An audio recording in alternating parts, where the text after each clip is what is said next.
মাকে ঠিকানা ছাড়া করেছে যেই মহিলা, বাংলাদেশের মাটিতে সে ফিরতে পারবে না। আমরা তার সমুচিত জবাব দেব ইনশাআল্লাহ।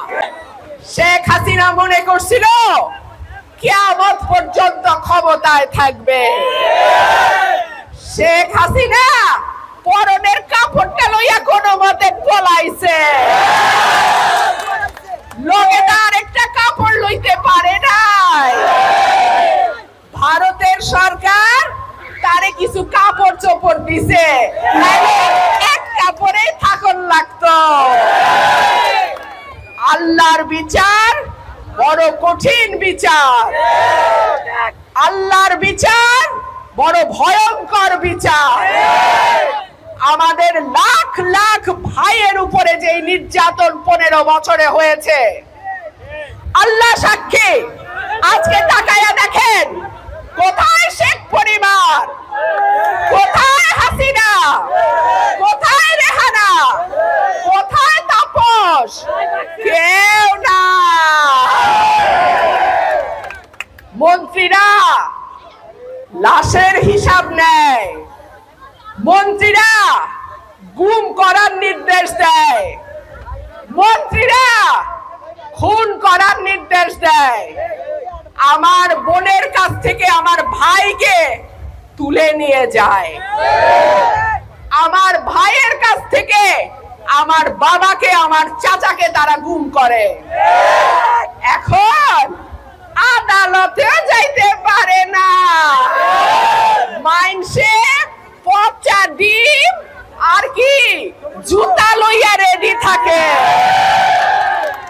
কোরআনে আল্লাহ পাক বলছেন, ওয়াতুইজ্জু মান তাশা ওয়া তুযিল্লু মান তাশা, আমি যাকে ইচ্ছা সম্মান দান করি, যাকে ইচ্ছা আমি বেইজ্জত করি। বেইজ্জতি কত প্রকার ও কি কি এইবার হাসিনা তুমি টের পাইছো। আমরা সকলের প্রাণের নেতা, আমাদের নয়নের মণি, আমাদের মা দেশনেত্রী বেগম খালেদা জিয়াকে ৭৬ বছর বয়সে হাসিনা তুমি জেল খাটাইছো মিথ্যা মামলায়। আমাদের মাকে তুমি বাড়ি ছাড়া করছো, ঠিকানা ছাড়া করছো হাসিনা। বাংলাদেশের মাটিতে তোমার আর জায়গা হবে না। ৭৬ বছর বয়সে পলাইছো তো শ্বশুর বাড়ি। আল্লাহ করে যেন কবরটাও তোমার বাংলাদেশে না হয়। আমার মা, আমাদের মাকে ঠিকানা ছাড়া করেছে যেই মহিলা, বাংলাদেশের মাটিতে সে ফিরতে পারবে না। আমরা তার সমুচিত জবাব দেব ইনশাআল্লাহ। আমরা ধৈর্য ধরছি, একদিন না, 2 দিন না, 15 বছর আমরা ধৈর্য ধরছি। আল্লাহ তাআলা বলছেন, সবর করো বান্দা, তুমি সবর করো।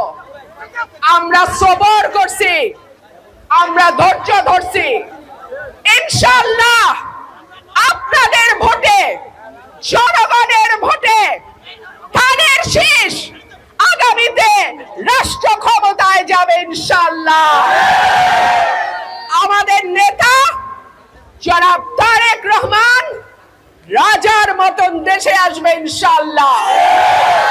আমাদের নেতা কর্মীদের বিরুদ্ধে যত মিথ্যা মামলা হয়েছে, আমি দাবি করছি এই সরকারের কাছে এইসব রাজনৈতিক মিথ্যা মামলা তুলে নেওয়া হোক। মিথ্যা মামলায় বহু দৌড়াইছি আদালতে আদালতে, বহু দৌড়াইছি আমরা কোর্টে কোর্টে, আর কোর্টে দৌড়াতে চাই না। এখন দেশ গঠনে কাজ করতে চাই। আমাদের ঐক্যবদ্ধ থাকতে হবে, আমাদের একসঙ্গে কাজ করতে হবে।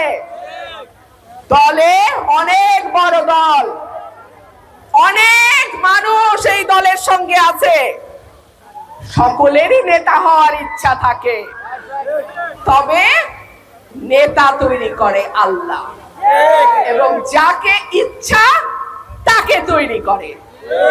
সুতরাং দল যাকে মনোনয়ন দেবে ইনশাআল্লাহ আমরা ঐক্যবদ্ধভাবে তার জন্যই কাজ করব।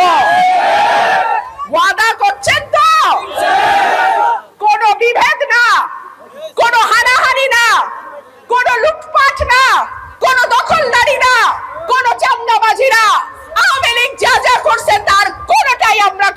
ইনশাআল্লাহ।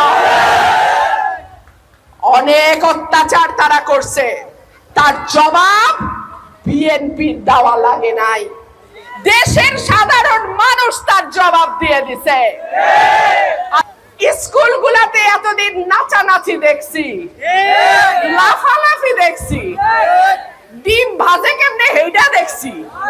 আর সর্বনাশের কথা, আমি ব্যারিস্টার, আমার মা এমএ পাস, স্কুলে বসে তো ডিম ভাজন শিখতে হয় নাই, মাই শিখাই দিছে কেমনে ডিম ভাজতে হয়, কেমনে বিছনা করতে হয়, এটা তো জন্মের পর তো দেখে বড় হইছি। এইটা দেখানোর জন্য কি স্কুলে পয়সা দা ফরন লাগে? এইটার জন্য তো স্কুলে পয়সা দা ফরন লাগে না। স্কুলে গেছি যাতে দুইটা পড়া বুঝতে পারি, শিখতে পারি, যাতে ভবিষ্যতে একটা চাকরি করতে পারি।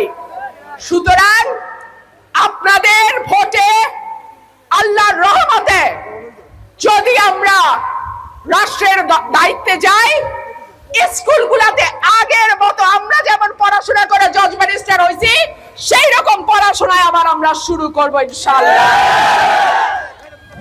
অটো পাস, হাসিনার অটো ইলেকশনের মতন অটো পাস ওই দিন চইলা গেছে। পোলাপান ছাত্র তোমাদের বলি, এইবার কিন্তু পড়াশোনা কইরা পাস করন লাগবো।